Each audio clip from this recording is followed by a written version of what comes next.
We all know now that President Biden is not going to seek re-election, and of course, Vice President Harris seems to be coronated for that position.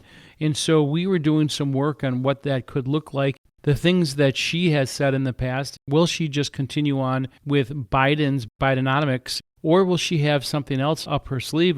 Trump, of course, had that tax cut back in 2017. If he gets elected, it sure looks like that would get extended in its entirety. However, they're certainly talking about higher taxes under the Harris plan.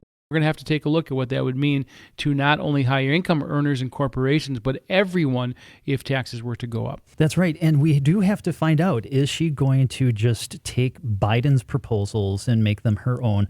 Or is she going to really do something more like when she ran for president in 2020? So 2019, 2020, she came up with her own plans, which I think that we do have to kind of consider both possibilities, right? So under the Biden proposal, you effectively have an extension of a lot of the tax rates with the Tax Cuts and Jobs Act, except for the top marginal rate. That goes from 37%. He has talked about pushing that back to I think 39.6%, and then also taxing capital gains at a higher rate as well. So pretty significant changes as far as income. Let me just jump in, Brian, because the significance of that would be really stunning, because only the top income tax earners are paying that 20% plus 3.8% federal capital gains rate, 23.8%. But if they have to pay it at income tax rates, that would be a doubling and sometimes even more than that of those taxes. And so it would be significant for anyone who perhaps sells a business, everyday Americans, or sells a home and they move on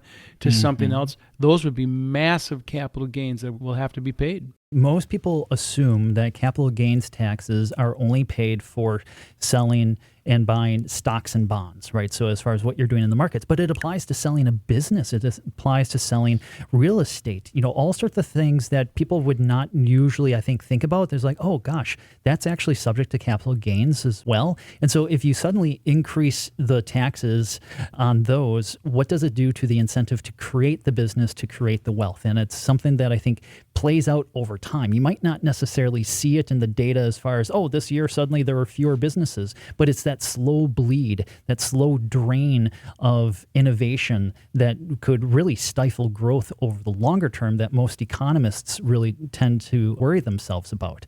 What Harris ran under in 2020, bumping up that not only income tax rates as Biden has been proposing, but then also corporate tax rates up to 35%, also making changes as far as with estate tax exemptions and financial transaction taxes. I mean, those were all part of the platform that she ran on in 2020. We have to see, what does she brush off of from that campaign for this current one?